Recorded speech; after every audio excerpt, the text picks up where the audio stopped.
da noite, a mesa redonda Desafios da Modernidade no Norte e Nordeste Brasileiro.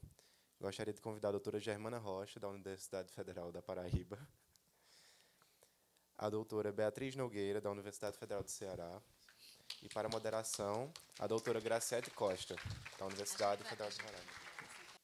É a mesa só de mulheres maravilhosas. Tudo bem.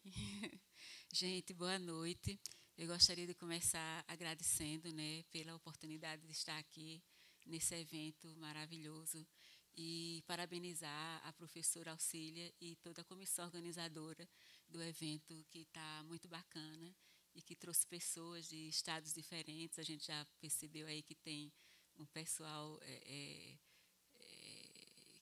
que continua, né, nessa luta por essa preservação do moderno, né, e essa preocupação de conservar, documentar, né, que a gente quer sem fim a luta. Eu vou conversar um pouco sobre os desafios da modernidade a partir do olhar, né, dessa relação dos nexos, né, entre a estrutura formal arquitetônica e as suas determinações construtivas e do Hotel Tambaú, projetado pelo arquiteto Sérgio Bernardes, o arquiteto carioca Sérgio Bernardes, né, construído à beira-mar, na praia de Tambaú, né, na cidade de João Pessoa, entre 1966 e 1970. Em 1966 foi iniciou o projeto e 1971, na verdade, foi a sua inauguração. Então, a sua implantação é aqui, né? Ela vai ocorrer no litoral, né, da Paraíba, de João Pessoa, e ela vai acentuar o processo. Não tem não o coisinha aqui, né? Tem o processo de ocupação da parte leste da cidade, que já tinha iniciado na década de 60, né, e que, após mais de 3 séculos, né, 3 séculos e meio de sua inauguração, de sua fundação às margens do rio Sanhauá, a partir de então, né, ele volta para essa porção leste da cidade. Né? Então, na busca pela inserção da cidade na rota do turismo e do progresso, ocupar as suas praias seria o caminho, como é atestado por alguns jornais do momento, né, mostrando, inclusive, uma proposta bem diferente do que seria construído posteriormente, e numa época de ditadura, e aí o então interventor federal da Paraíba, José Agripino Maia, nomeado pelo governo militar, ele tinha o poder suficiente, né, para apoiar as decisões, né, do arquiteto, ou a decisão do arquiteto Sérgio Bernardes, que após inúmeras visitas às praias do nosso estado, escolhe um banco de areia lá na praia de Tambaú para construir o hotel. Né? E aí era uma área de proteção da Marinha Militar na época, mas num contexto autoritário, né, da ditadura, dos anos 60, desrespeitar normas era um fato possível. Né? E aí a gente às vezes até pergunta se atualmente, mesmo no contexto de democracia, isso também não continua a acontecer. Bom, enfim, mas era também a proposta audaciosa, né, da arquitetura e de sua construção, ela respondia aos anseios, né, do governo federal, que estava interessado, nesse momento, em desenvolver o turismo como uma das estratégias de integração nacional, em consonância com o desenvolvimento dos meios de comunicação, das estradas, etc. Então, à época, a polêmica da construção do hotel já surgiu, né, naquele momento, e hoje, essa implantação volta a ser objeto de crítica sob um prisma contemporâneo de correções ecológicas, né? Mas, sob um ponto de vista também contemporâneo, a gente pode ressaltar que a implantação, na verdade, ela acabou trazendo uma qualidade ambiental, do ponto de vista ecológico também, uma qualidade ambiental para a cidade, em função de preservar, né, essa parte da orla, né, com o verde, e frente a essa produção intensa que ocorre em momentos depois da verticalização, de interesse de especulativos imobiliários, de interesses econômicos financeiros, né, e que acaba o hotel se integrando a essa paisagem urbana e como é o nome, e preservando, digamos assim, esse contexto natural imediato, né, nas suas imediações.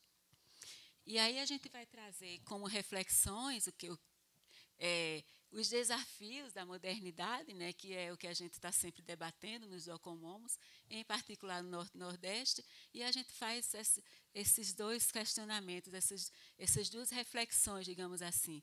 Materializar a estrutura formal concebida é um desafio. Foi o desafio dos modernos, né, da geração desses mestres modernos maravilhosos, e preservar e conservar como, né? E aí é um desafio de gerações como a de Nelci e a nossa, e que a gente deixa esse legado dessa preocupação de como preservar e como conservar para as gerações dos professores, dos profissionais que estão aqui, que vão nos substituir aí, que já estão, né, nos substituindo. Então, o Hotel Tambaú ele vai ser um exercício de experimentação, né, do arquiteto Sérgio Bernardes nesse momento, principalmente nesse tipo edilício que a gente vai encontrar na proposta para o Hotel de Recife, né, de Boa Viagem, para a proposta do hotel também de Manaus, isso tudo, né, com a rede tropical de hotéis, e também o Ipaquetá, que não está aí a imagem, e que só foi construído o Hotel Tambaú. E todos eles apresentando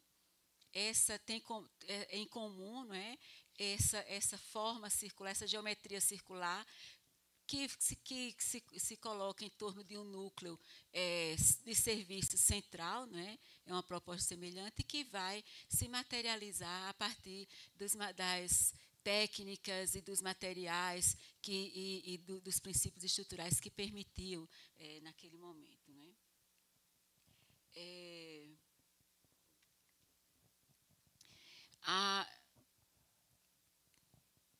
Bom, então, olhando para essa ponta de areia, que é o sítio, ele está entre eu estou meio perdida aqui nesse. Ele está entre as duas enseadas, duas praias, que é a Praia de Tambaú e a Praia de Manaíra, exatamente no que Sérgio Bernardes chamava de a rótula, né? E, no primeiro momento, a gente fica impressionado com esse local, onde ele estaria inserido limitado, né, pelas águas do mar e pela avenida do tecido urbano existente. Então, o edifício, em sua forma circular, ele vai se adaptar, digamos assim, à forma do edifício e ao contorno, a esse entorno natural e construído, embora uma relação que, no primeiro momento, é de contraste com o lugar, considerando as casas de veraneio e a pouca habitação que existia naquele momento, né? Uma primeira vista, uma relação de contraste, né, com o sítio. E aqui a gente tem o batistaca, o iniciozinho da implantação, né, do hotel.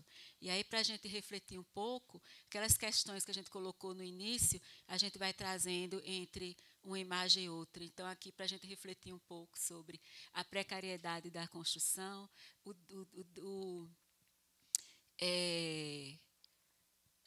desafio, né, de construir técnicas não usuais na época, precariedade econômica, social, de proteção também, não é? Chinelinho, o chapeuzinho de palha. Então, é um desafio construir uma obra daquele tamanho naquele momento, né, de materializar essa forma concebida. Bom, então, rapidamente, o edifício ele vai se caracterizar com uma base de um tronco de um cone, né, em que ele vai se decompor em anéis concêntricos, né, da periferia para o centro, formando um anel de massa construída, 2 anéis de massa construída e 2 anéis vazios, que seriam os pátios internos. Então, aqui a gente vai ter no pátio externo estariam os espaços servidos, que são os apartamentos, as áreas de lazer, os pátios, etc. E no centro a gente vai ter os espaços servidores, né, que são restaurante, recepção, o pátio interno de serviço, enfim, toda essa parte administrativa com lavanderia, etc.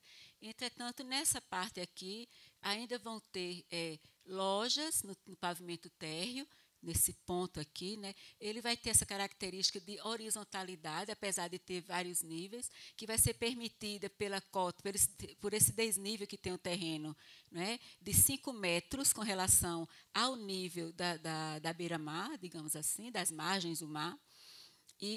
Mas essa base de cone ela vai permitir essa horizontalidade desejada, não é? Com aqui a recepção, nessa cota 75, e aí depois na cota 5 alguns apartamentos, a piscina e mais alguns apartamentos aqui.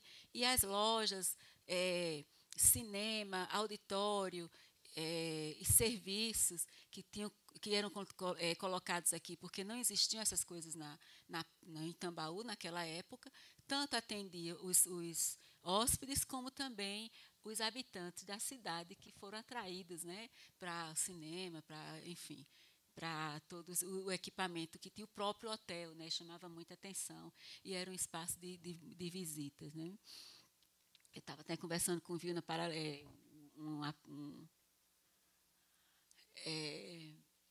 que a gente era criança, né, e era o ponto de turismo, né, quando chegava gente na casa dos nossos familiares, nossos pais, e a gente acompanhava, né, o Hotel Tambaú era a visita certa, conhecer o hotel, porque ele era aberto, a gente podia entrar, e aí a gente tem umas aventuras, né, porque esse talude, a gente ia muito para o cinema, e esse talude eu fiz muito escorrega aqui com meus primos, e quando a gente via aqui outras partes que a gente vai mostrar, então é uma coisa que tem um valor, né, para a gente também, cinema e tudo mais. Bom, então os espaços eles vão ser distribuídos de forma radial, né, através dessa geometria circular, e sempre tentando em busca de uma funcionalidade, né, da modulação e da flexibilidade do moderno, né, do moderno, de modo geral, da arquitetura moderna. Observando, né, a estrutura formal do Hotel Tambaú, a gente vai observar poéticas construtivas diferentes nesse fechamento do anel externo, digamos assim, né? Numa relação dicotômica, né? Que decorrente dos condicionantes do lugar. Então, a gente vai ter uma expressividade em um sentido arquitetônico que vai aparecer, que vai surgir disso aí. Então, ele vai ser subdividido em 2 partes, que a gente chamou de semicírculo leste esse que está em vermelho, né, semicírculo e o semicírculo oeste, tá? E o semicírculo leste, ele vai se caracterizar por ser aberto, ter uma relação entre interior e exterior, de contemplação da paisagem, né, do entorno natural, permitindo ventilação natural e iluminação natural também. E já o semicírculo oeste, ele vai se caracterizar por um fechamento, um fechamento completo para o entorno natural e urbano, né, a partir desse talude, né, que vai ser construído e que vai proteger os ambientes internos contra a forte insolação do Nordeste, que a gente sabe que a gente tem aqui, né, mas, ao mesmo tempo,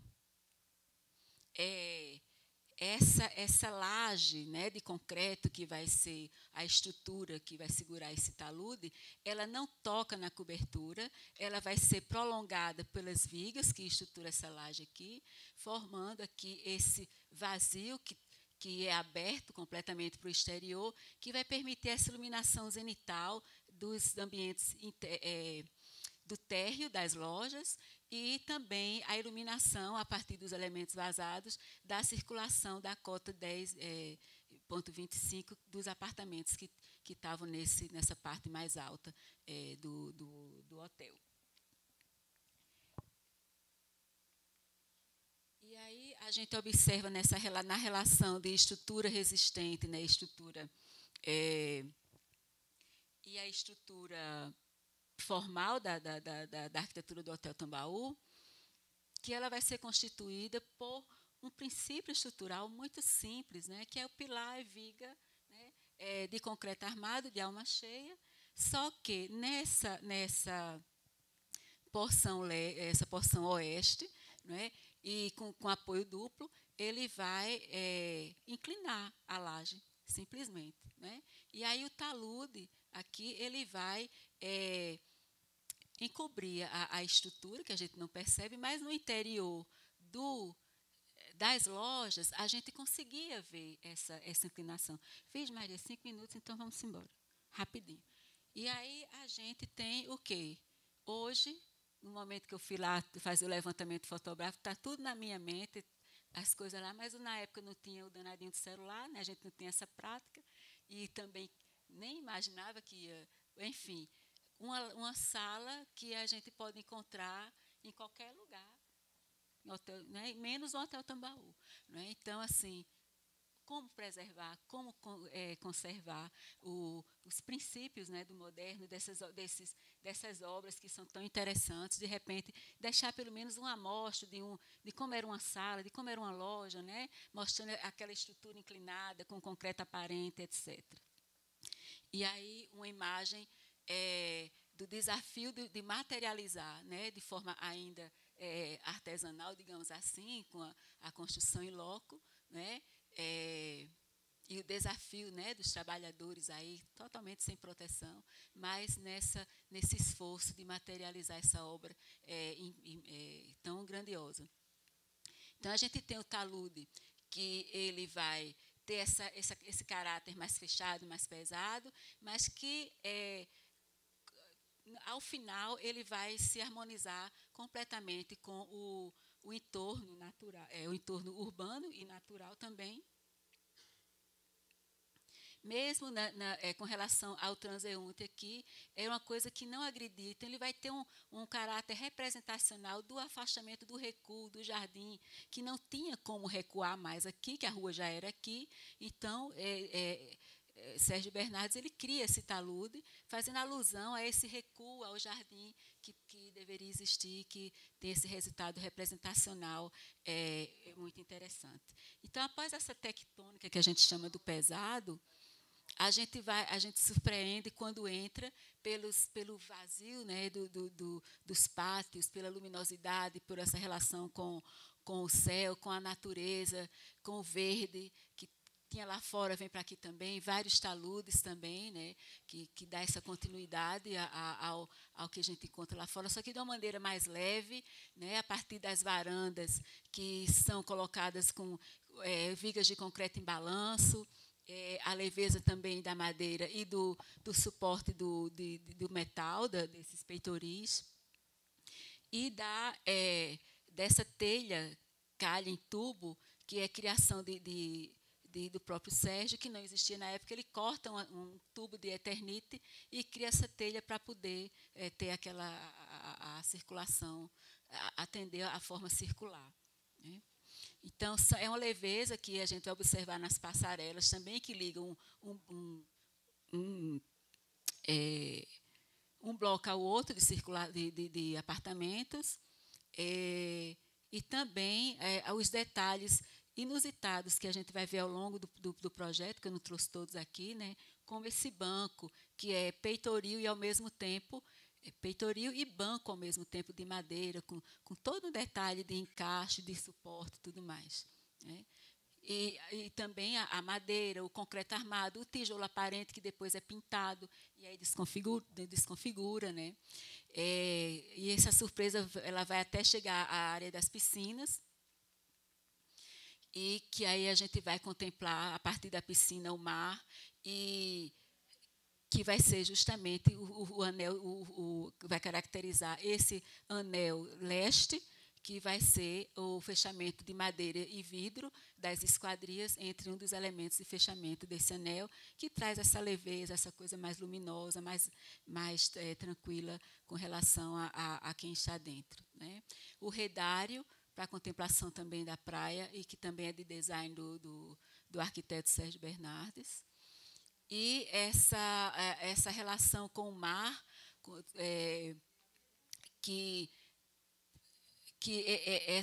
quando a maré está alta, tem essa coisa de trazer essa sensação, essa parte sensorial, né, da batida do mar nas esquadrias, e que a gente, quando estava sentado ali, conseguia sentir mesmo o respingo da água. E eu amei, né, porque teve dias que eu fui com a maré alta, outros com a maré baixa, e é impressionante. O detalhe dessas esquadrias de madeira, não é, para ventilar e, ao mesmo tempo, proteger. E essa sensação dá a impressão que você está em alto mar, né, quando a maré está alta. Para a construção dessa parte, desse anel externo mais aberto, foi necessário, por conta da beira-mar, evidentemente, a fundação de pedra calcária, que tinha, na época, aproximadamente uns 2 metros. Depois dela, um porão de pedra, para poder chegar ao primeiro piso, que era o piso da cota 5 metros, né, em relação ao nível do mar, que é o piso da área de lazer, piscina e de alguns apartamentos. Depois, o segundo piso. E aí, esse que eu chamei de porão de pedras, ele era justamente para receber esse movimento, né, esse fluxo e refluxo do mar, e ele poder adentrar. Evidentemente que, com o tempo, essa pedra foi concentrando a areia, e quase a gente não percebe. Então, a relação aqui enquanto no talude, no semicírculo oeste, tem uma relação de continuidade na passagem do sítio, né, da base, né, estereotômica para a estrutura formal arquitetônica, né, aqui há uma ruptura, né, e uma tensão entre concreto e areia em determinados momentos, e uma tensão entre o concreto armado e a água em outros momentos. E aí essa relação estrutural também é o mesmo princípio, pilar e viga de alma cheia, com apoio duplo, e só que aqui não tem a inclinação, tem a laje dupla, que é bem característico desse momento, e essa suave inclinação nas suas extremidades permite a leveza desse círculo leste. E lembrando que essas placas de concreto com faixas horizontais, elas estão aqui por uma questão técnica, mas que elas vão contribuir com a expressividade da obra, né, como a gente tem aqui. Aqui, novamente, reflexão de como conceber, como materializar a forma construída, a relação dos elementos de vedação em cerâmica, né, ora mais estereotômico, com os tijolos maciços, ora mais transparente, né, remetendo à renda, digamos assim, dos artesãos nordestinos, e que a gente pode pensar na tectônica têxtil de Zemper, né? De Gottfried Zemper. E a expressividade também que ele consegue com essas telhas meio tubo e as calhas que são colocadas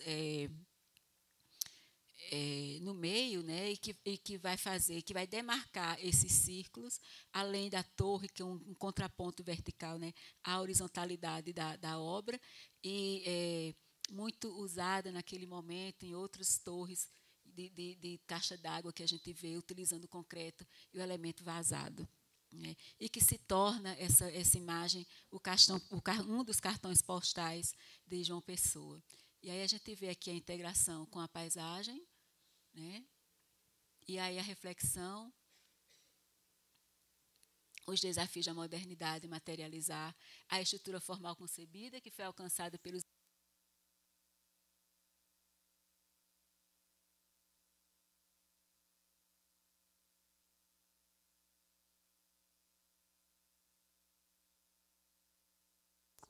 e os trabalhadores da construção civil, né? E eles atenderam esse desafio com muita maestria, digamos assim. É tanto que estamos aqui discutindo suas obras, mas preservar e conservar, desafio da nossa geração.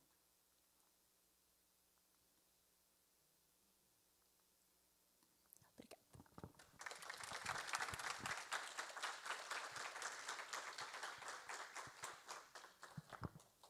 Muito obrigada, professora Germana. Acredito que a gente vai passar para ela, né, professora? Hein? Eu vou falar. Sim. Obrigada. Isso. Opa, passar. Tá.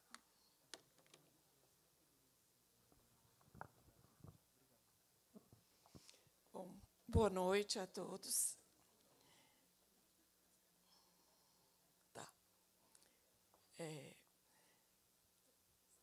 Quando a Caqui me falou para participar dessa mesa, desafio da modernidade Norte e Nordeste, eu fiquei pensando assim, o que falar? São 1000 assuntos relacionados, né, a essa questão, e eu fiquei pensando que eu poderia abordar essa questão do desafio a partir de um edifício que eu considero emblemático lá em Fortaleza,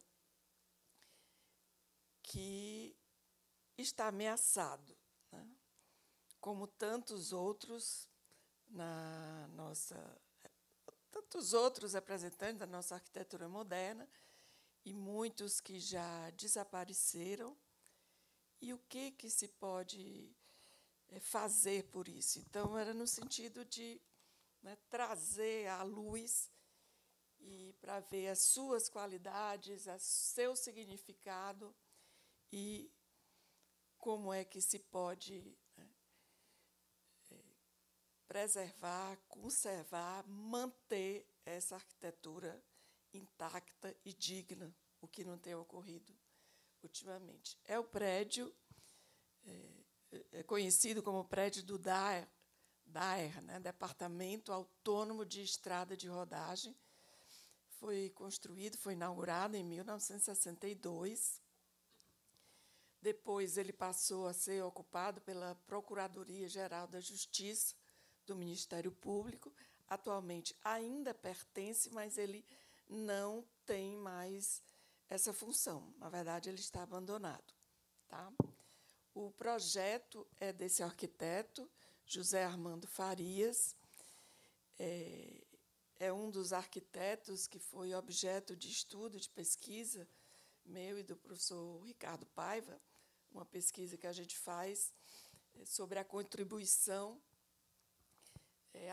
da arquitetura moderna em Fortaleza e fala dos personagens, né? A arquitetura moderna em Fortaleza, a contribuição, e falamos já de vários arquitetos que atuaram aí. O José Armando Farias, ele é um dos primeiros, considerado um dos pioneiros. Ele se formou no Recife, em 1952, Então, foi, de fato, um dos primeiros, acho que foi o primeiro que se formou em arquitetura, porque, à época, não havia, né, projetos de arquitetura feitos por arquitetos, né? Tinha uma arquitetura mais erudita, o que havia era arquitetura feita por práticos, ou desenhistas, ou engenheiros. E aí, no final, meados da década de 50, foram chegando os primeiros arquitetos, que a gente fala que foram os pioneiros ou que compuseram uma primeira geração. E o José Armando Farias foi dessa primeira fase, inclusive ele foi um dos fundadores da Escola de Arquitetura em 1964. A primeira turma iniciou, nós estamos fazendo agora 60 anos. Então, esse prédio ele era funcionário do DAE, à época, e foi encarregado de fazer o projeto. É um prédio que tem todas, né, as características da arquitetura moderna, inclusive tem referências ao prédio do Ministério da Educação e Saúde. É muito bonita a horizontalidade dele, esse volume que tem, a implantação, o pilotis. Então, ele tem qualidades incríveis e que é um exemplar assim, por demais significativo e que está ameaçado desde os últimos anos, né? Então, vamos ver um pouco o que está acontecendo com ele e como ele pode ser mantido, né, de forma ainda intacta, mesmo que seja com outros usos, evidentemente, né? Ele é um projeto moderno. Nós estudamos já bastante esse prédio, quando fizemos a pesquisa sobre o arquiteto José Armando Farias, né, a partir da implantação, solto num grande terreno, num grande lote, a presença dos pilotis, que permite essa circulação livre ao nível do solo. São 3 blocos, né? O bloco principal, que ele se distribui assim, da forma transversal no terreno, longitudinalmente, sobre pilotis. O bloco do auditório, de forma curvilínea, esse bloco aí da frente, e outro bloco, o terceiro, na porção oeste, aí atrás, no terreno. Os elementos estruturais, bem marcados, né, os pilares e vigas, vedações, alvenarias, esquadrias, são bem definidos, bem racionais, obedecem à trama modular que o arquiteto propôs. Havia um tratamento paisagístico também, com traçados geométricos. E a presença, isso é importante, né, a gente tem vários exemplares lá que têm obras de arte, painéis artísticos. Esse é muito, muito, muito bonito mesmo, e ainda está lá intacto. E a própria planta, né, um ambiente assim, livre, flexível, a parte de escritórios, é muito, muito interessante mesmo. Aí o painel, né, um painel moderno, feito por esse artista plástico, Zenon Barreto, que tem algumas obras na cidade, né, que muitos desses arquitetos modernos de Fortaleza, eles convidavam artistas para fazer participar com as suas obras de arte, né, esse complemento a integração entre a arte e a arquitetura, que foi muito, né, usada com os arquitetos modernos. Então, é muito interessante esse painel, fica aí bem no pilotis, logo na entrada do prédio, do Zenon Barreto, porque é Pastilha. Ele faz referência aos trabalhadores, né, que trabalhavam nas estradas de rodagem à época. É Pastilha, é. E aí, vendo agora como é que esse prédio ele se encontra, né?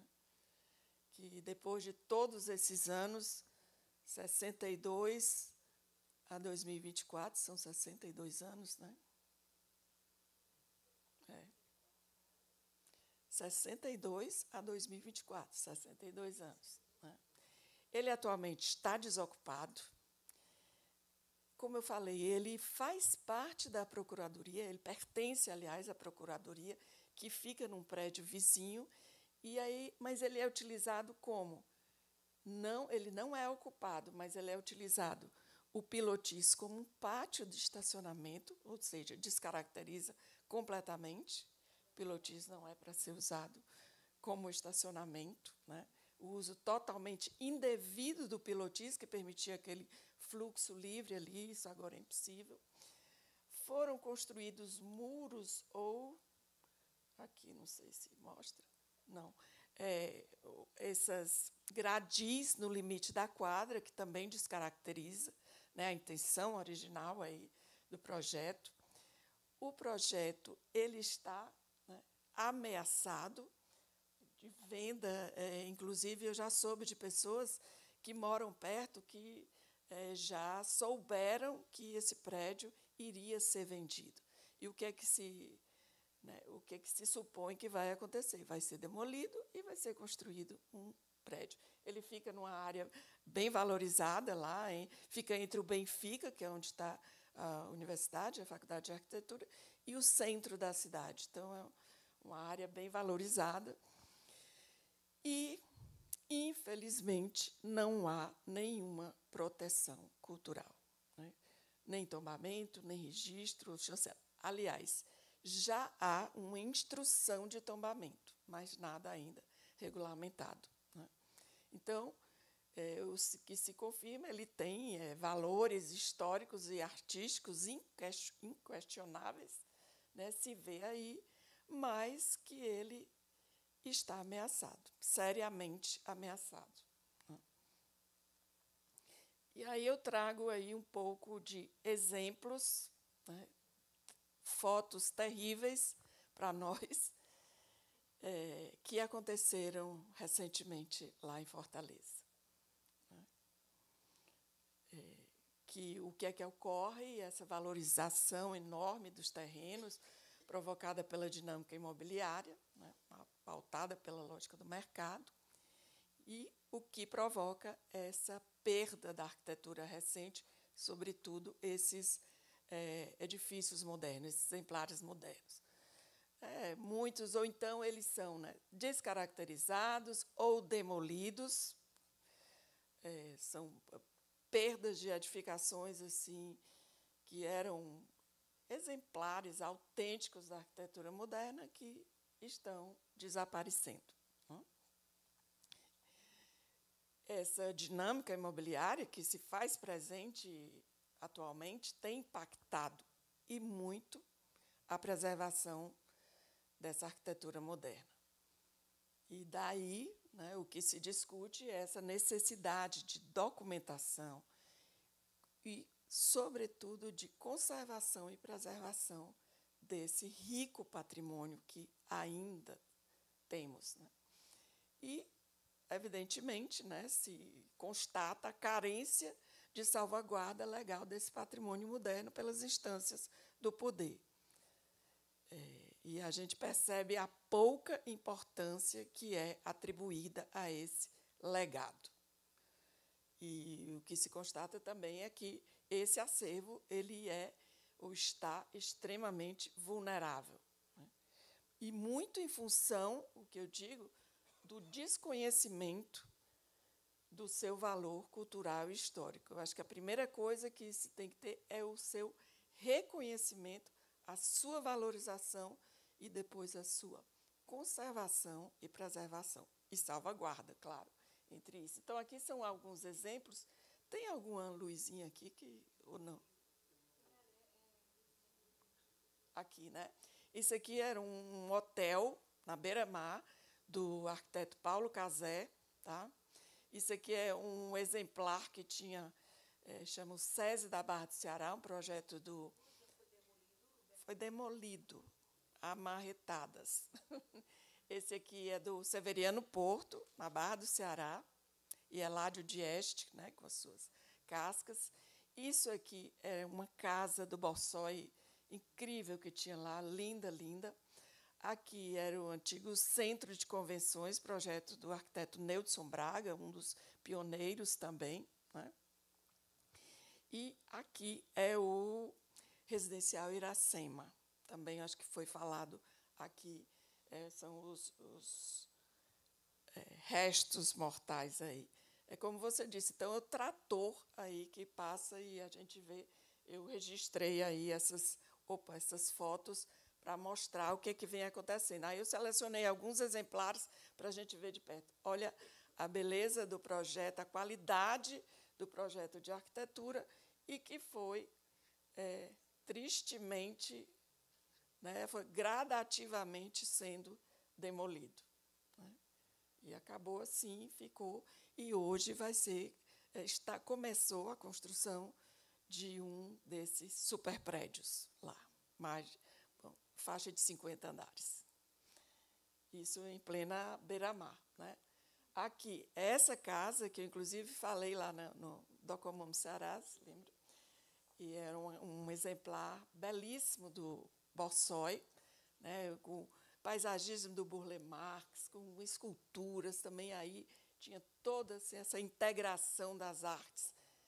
É muito, muito bonita essa casa. A gente chegou, inclusive eu, o Ricardo, o Romeu, a fazer uma proposta de instrução de tombamento, mas ontem eu ouvi falar aqui, algumas pessoas falaram que nas madrugadas ou em horários... Sabe quando foi que aconteceu isso? Em março de 2020, em plena pandemia. Né? Levou aí o trator, está aqui o trator, e começou aí. Ainda houve uma movimentação, o presidente do IAB foi lá com esse papel na mão mostrar. Não adiantou. Poucos dias depois, é uma pena mesmo isso que aconteceu, nós ficamos arrasados. Aqui é outro centro de convenções, também era um exemplar também muito junto à Unifor, estou acabando já. E também está aqui, né, o trator de novo, né, simboliza isso. Exato, é o que aparece. Né, projeto Neudson Braga, e foi demolido em 2019. Aqui o projeto do Severiano Porto e Eládio Dieste, lá no SESI, né, com a belíssima casca aqui de concreto, e 2019 foi demolido. E aqui é um edifício também lindo, um edifício de apartamentos pequeno, né, da Nícia Borba Borma e o Nearco Araújo, um edifício de apartamento familiar, 4 apartamentos da mesma família, por sinal, meu tio, que até um aluno orientando a minha fez um estudo sobre a Nícia, e essa foto é dela, muito bonito, também numa área super valorizada. Foi um projeto de 1972, em 2021 ele foi demolido. Olha aqui como é que está, né? Já completamente desaparecido. Enfim, né? E aí, voltando ao prédio, eu queria só mostrar algumas ações que ocorreram em prol da preservação do prédio, porque existe a preocupação, claro, né, devido ao seu valor cultural, arquitetônico, urbano e paisagístico desse conjunto, que é exemplar. Né? Algumas propostas, houve estudos, né, proposta de alternativa para o reuso, a partir de parceria de setor público, a própria universidade poderia usar, que é próximo de lá, como sede de instituições profissionais de arquitetura, como o do CAU, como o do IAB, com vistas à preservação desse patrimônio cultural, que é conformado pelo conjunto arquitetônico e paisagístico, no sentido de garantir a sua integridade.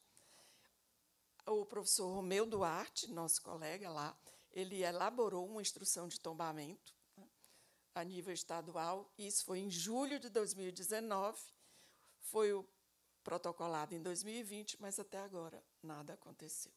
Tá? E essa iniciativa teve o apoio desses órgãos todos, né? Tanto lá da nossa faculdade,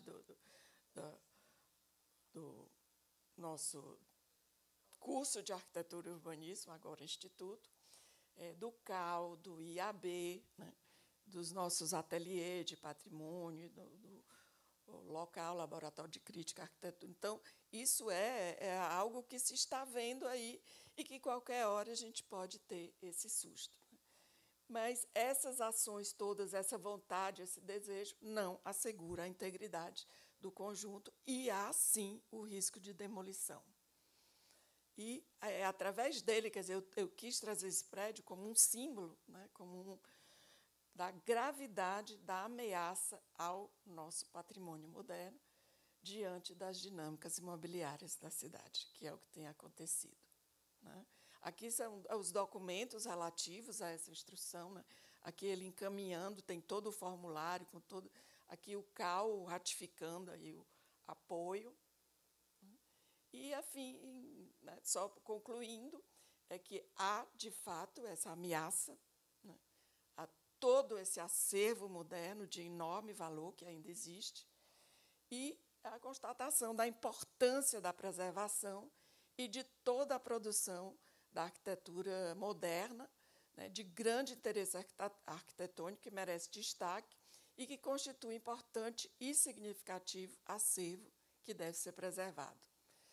E aquilo que eu falei, né, que é a necessidade do conhecimento, da conscientização da população, até de maneira geral, né, e dos agentes, lógico, responsáveis pela produção da cidade, no sentido de atribuir e reconhecer o valor cultural e histórico desse patrimônio recente. Há a constatação também de uma maior percepção em relação ao valor patrimonial dessa produção, que isso a gente tem trabalhado, né, nesse sentido, e existe, sim, estudos, a gente procura, né, fazer com que essa conscientização ela se difunda cada vez mais. Alguns agentes do Estado ao mercado, da academia, da sociedade civil, dos órgãos de preservação, não, isso aí eu estava lendo outro, na última década, que, a partir dessas reflexões, estudos e pesquisas sobre a sua relevância histórica e cultural.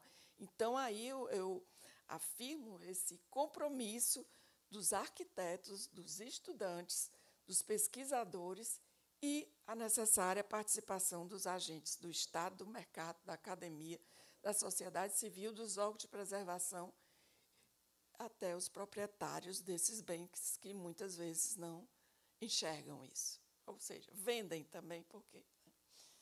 E termino aqui dizendo, né, a própria atuação do Docomomo, nós estamos aqui discutindo isso, né, uma questão de enorme valor, e o debate sobre todos esses aspectos, né, relacionados à teoria, à história, à crítica, documentação, intervenção e conservação do patrimônio moderno e sua dimensão socioespacial, cultural e histórica na contemporaneidade. Era isso que eu queria trazer. Obrigada.